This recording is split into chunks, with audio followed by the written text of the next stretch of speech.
What's up, heathens? How y'all doing? I'm the Godless Engineer, and I critically analyze apologist claims to give you the best arguments and information so that you can stand up and use your voice. Today, we're going to be taking a look at Frank Turek, and he's going to be giving us 4 reasons as to why Christianity specifically is true. So I'm assuming that by the end of this video, I'm going to become Christian. Sorry, honey, I'm going to become Christian after this video. Oh no, what are we going to do? I don't have high hopes for this video, but if you want to fuck around and find out the 4 reasons as to why Christianity is true, then please stay tuned.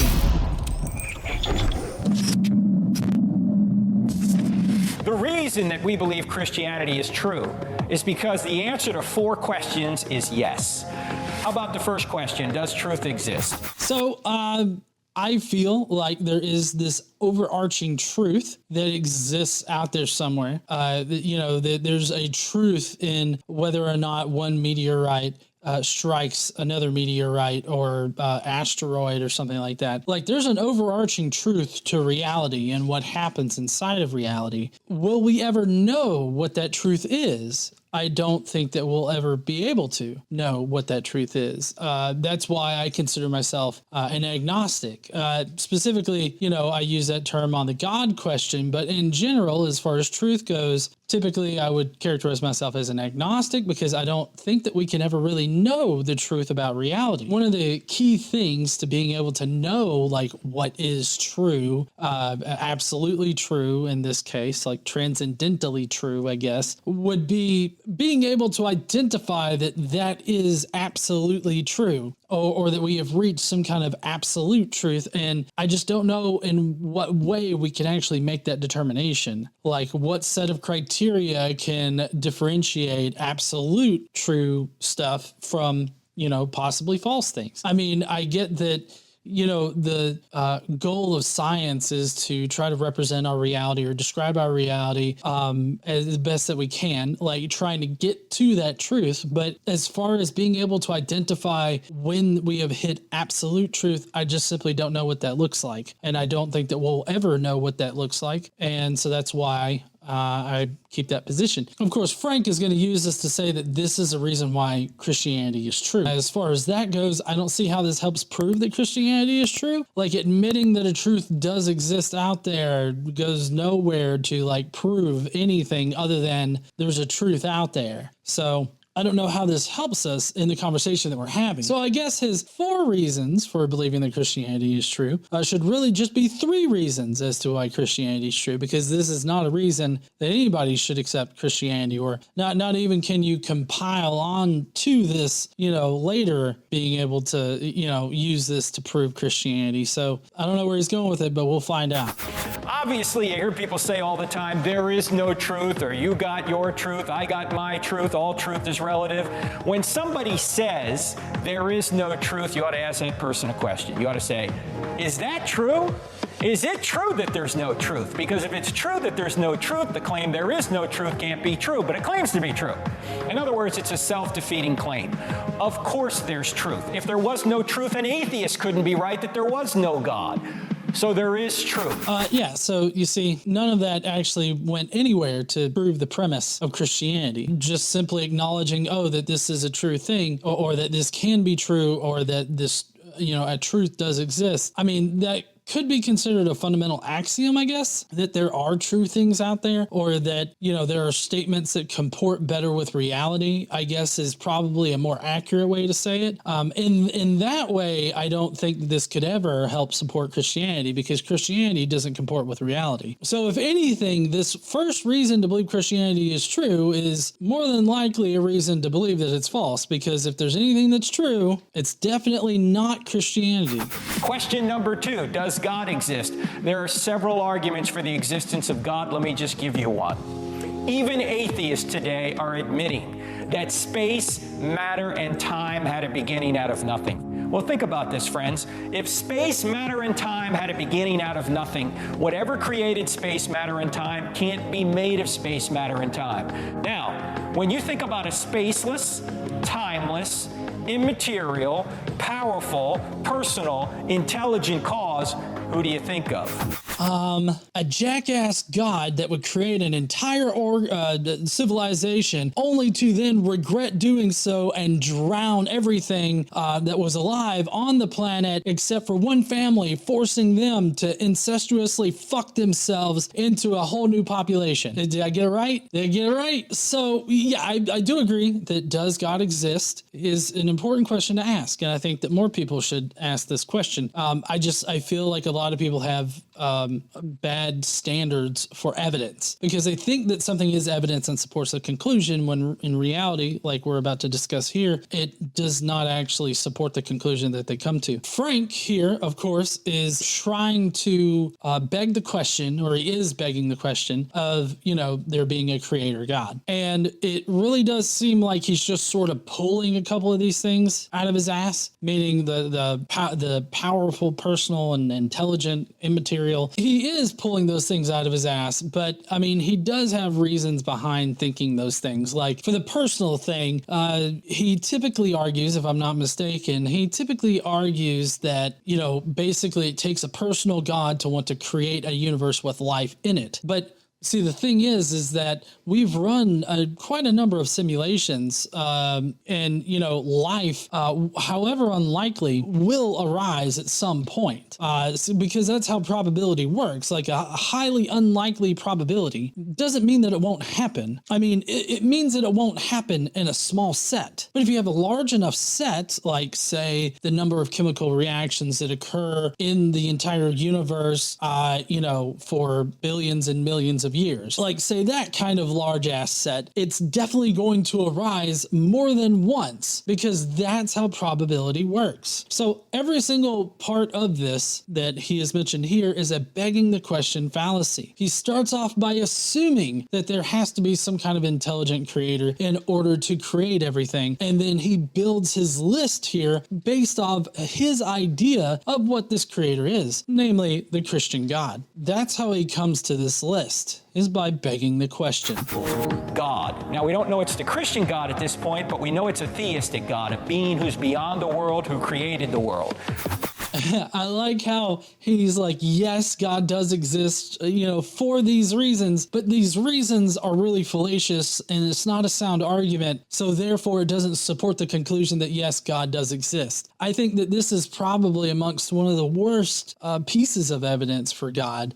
This whole idea that, because the universe does exist, that necessitates an intelligent creator. I don't see the necessity in an intelligent creator, primarily because we have natural explanations for the universe inflating on its own, coming into existence on its own. We have good scientific hypotheses that work for that. And so as long as we have that, that makes God the most unlikely conclusion, because God is magical. When you get down to it, that's what Frank Turek is arguing for in this video. Magic exists. Here are 4 reasons why you should believe in fucking magic, because that's what his whole worldview entails, is that magic exists. God magically created the universe. Frank Turek is too stupid to understand how the universe could come into existence all by its lonesome. Therefore, God had to do it. It's the worst personally incredulous argument that you could possibly make in a 4-minute fucking video. So no, Frank, God, as far as your argument goes, is not proven to exist. It still has not been proven to exist. So I think that you need to go back to the drawing board, because I can't imagine that these next 2 reasons to believe in Christianity, or to believe at least that Christianity is true, are going to actually support the conclusion. Because so far you're down 2, buddy. I guess that would be knowing the pink, 2 in the stink, huh? The third question is, are miracles possible? Obviously, Christianity can't be true if miracles are not possible. But the greatest miracle in the Bible has already occurred, and we have scientific evidence for it. What's that? I just mentioned it. The creation of the universe out of nothing.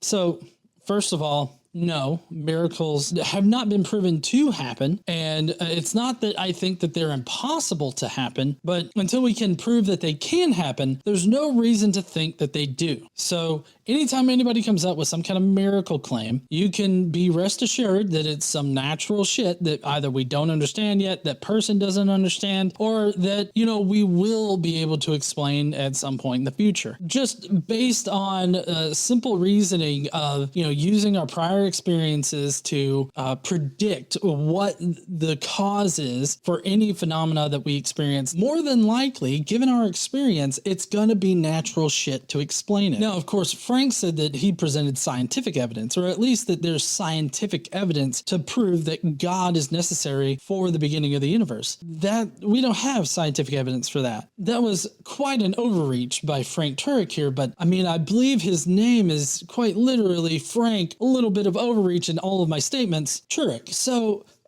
Frank is just simply wrong about there being scientific evidence.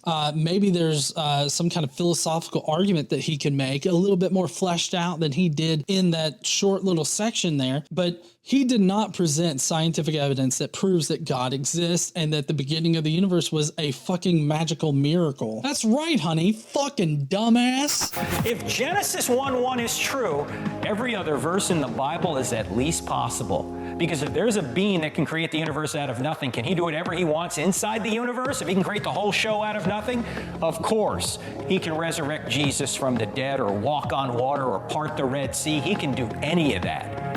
So let me get this straight. The three reasons so far are: one, let's make some kind of general statement about truth existing; two, magical beginning to the universe; three, miracles, magic exists and God can do magic like a fucking wizard. And then that's what Christianity's built off of. Like, so you have to presume God's existence, and then you have to presume that God's a magical wizard in order to argue that Christianity is true. Like, I hope I'm not messing up the equation here. Basic premise plus a shitty argument for God plus magic equals Christianity. Like, I feel like that's the equation that's being put out here. Maybe we're missing the fourth argument here. We're about to get to it, but so far, if you're going to have to presume that miracles happen and that God has already done miracles, even though no miracles have been able to be verified either scientifically or otherwise, but you have to presume that miracles happen and presume that God is magically powerful enough to do any miracle and bend reality to his whim in order to get Christianity to be true. Just trying to make sure that I understand his fucking shitty algorithm here. So the final question, the fourth question, which gets us all the way to the Christian God, is the New Testament reliable enough to show us that Jesus rose from the dead?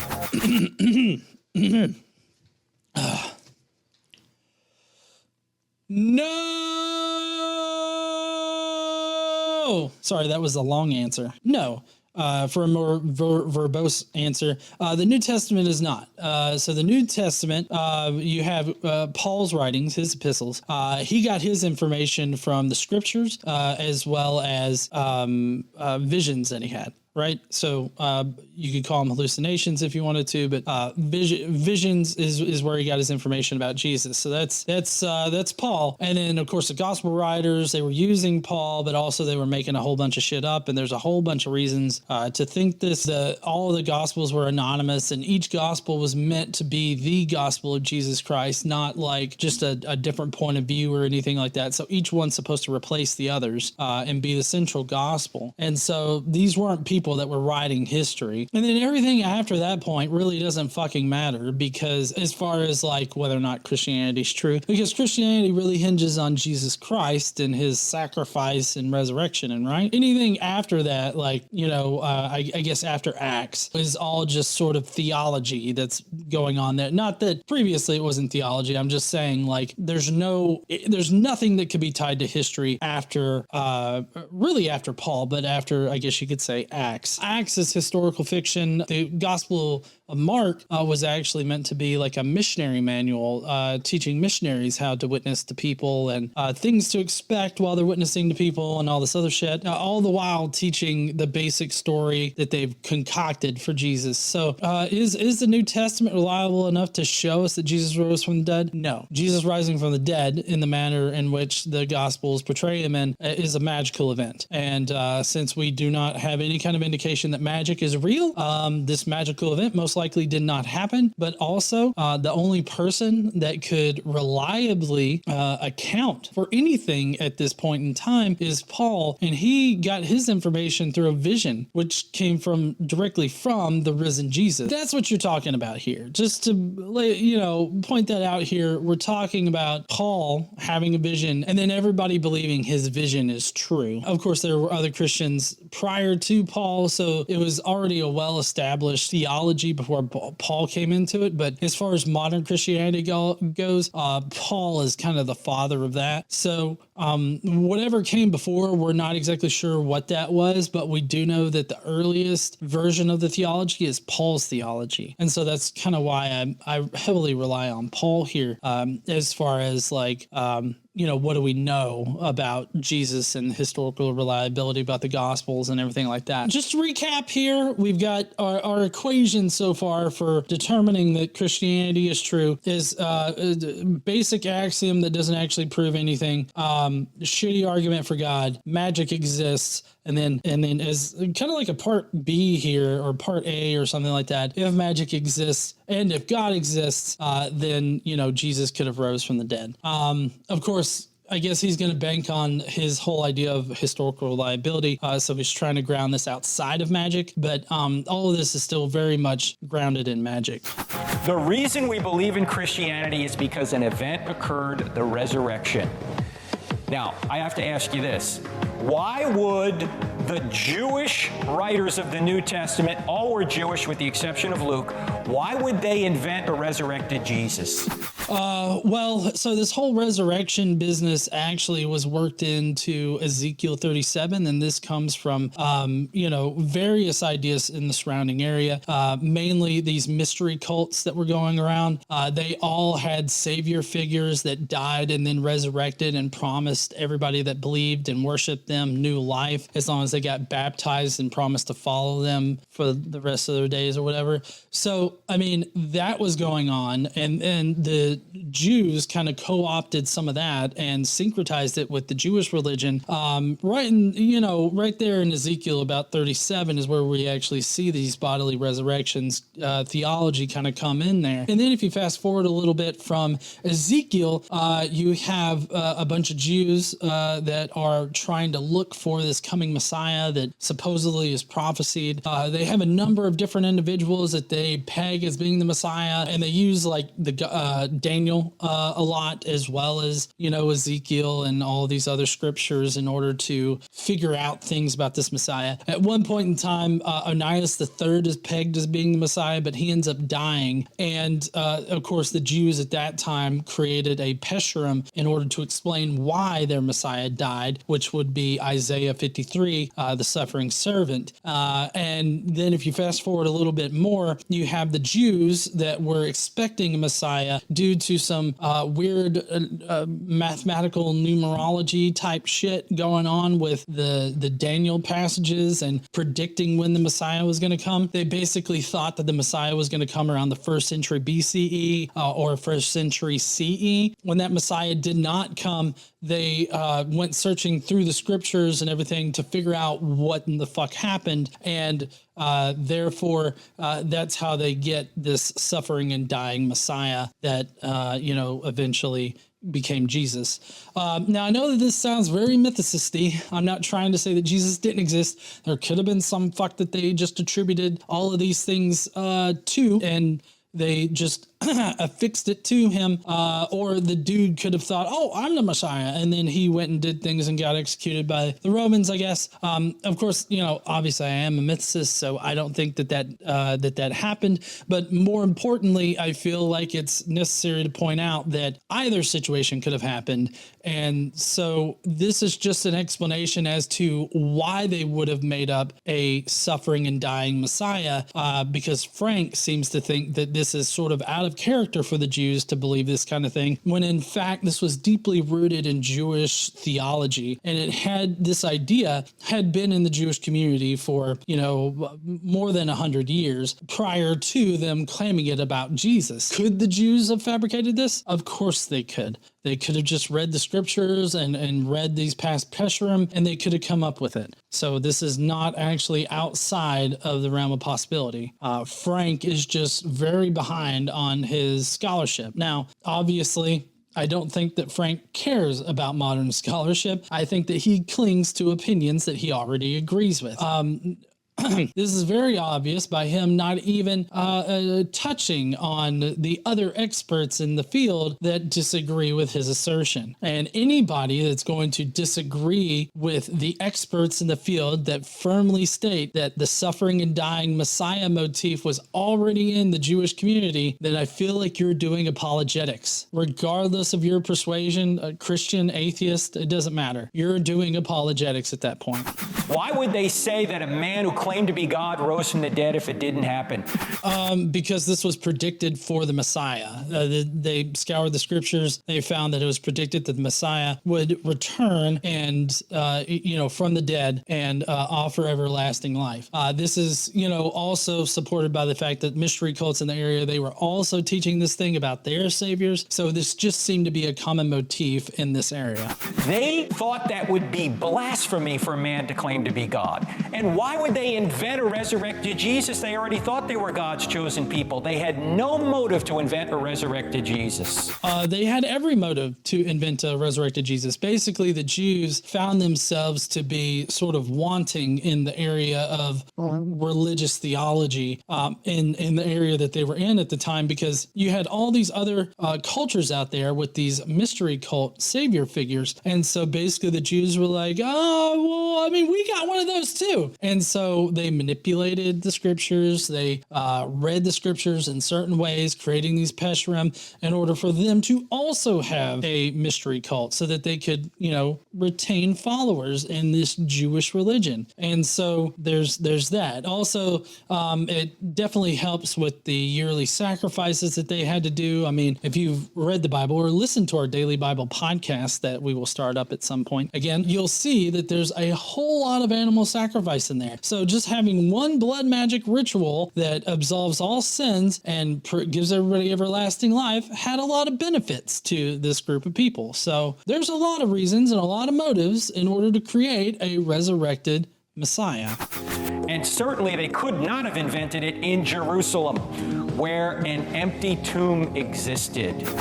There's never been an empty tomb found that we can verify is the tomb of Jesus. There's actually several tombs that people venerate. And, there's one famous one, and then there's others that supposedly are the tomb of Jesus. So there's no one verifiable empty tomb, but also we don't have any records that say that there was a tomb involved. Paul says that Jesus was just buried, not entombed. So we don't really have any reliable things to say that there was a tomb to be empty in the first place. In other words, ladies and gentlemen, the New Testament writers did not create the resurrection. The resurrection created the New Testament writers. I do have to agree with him on this part, because the resurrection, being a Jewish theological concept, definitely did influence the gospel writers or the New Testament writers. I mean, all of them. I mean, that's a true fact. It's just that whether or not that resurrection actually happened is kind of the key there. And I don't think that it did, because we don't have any records that say that it did. And it's a magical event that would need a lot of evidence. But all of the evidence that we've kind of discussed in this little section so far seems to indicate that there just simply is no good reason to think that Jesus resurrected from the dead. There would be no New Testament if it wasn't for the resurrection. Again, resurrection, the theological concept, true. His statement is true. But whether or not that resurrection actually happened is a completely different question than what he's pointing out here. There's subtle nuance to it, but basically the idea of a resurrection could have been or definitely was in Jewish theology, and that then influenced the Gospels and the New Testament and everything like that. So that's the way that's related. But Frank isn't actually asking the real question here. He's just assuming the real question. resurrection. And the real question would be, did the resurrection actually happen? Not, did the resurrection create the New Testament? Because whether or not the resurrection happened, we would still have the New Testament because the resurrection concept was in Jewish theology. So we're wondering about whether or not it actually happened, not about the after effects. Now, even if the New Testament never existed, Christianity would still be true. Why? Because Christianity is based on an event, the resurrection. Do you realize there were thousands of Christians before a line in the New Testament was ever written? I don't know how he would know that. I would bet on hundreds of Christians before the New Testament was penned, because you're talking about supposedly, Jesus' death in the 30s, and then you got Paul writing in the 50s, but Paul seemed to sometime shortly after the supposed crucifixion of Jesus, he, has his Damascus Road thing, and he converts. So my guess is that there are potentially hundreds of Christians at the time that were there. I don't know how he's getting thousands. I would have to see the citation on that particular statistic, but we're not going to get that kind of bullshit from Frank Turek now, are we? Why? Because an event occurred, the resurrection. You have to have more faith to believe it didn't occur than it did. That's right, honey. That's fucking stupid. So it actually doesn't take any kind of faith to, not believe in the resurrection or in Jesus, because all it takes is an honest look at the evidence that we have and the claims that are being made. The resurrection is a magical claim in and of itself. So because magic hasn't been proven to exist or be anything in this reality, I think that you can, be safe without faith in rejecting the resurrection, just on that basis. But there are several other things in the Gospels and in Paul's work that should make you doubt the resurrection, like Paul only having the information from visions, and then all of the discrepancies in the resurrection accounts in the Gospels. That right there should show you that they're not really working off any kind of historical documents. They're just making whatever shit up that sounds good to them and that works for their particular brand of Christian theology. So it doesn't take any faith. It just takes a critical analysis of the evidence that we have. And that doesn't require faith. It just requires you to be able to think and, I guess, read. And if God exists, and he does, and can create the universe out of nothing, then he can certainly resurrect Jesus from the dead. That's why we believe in Christianity.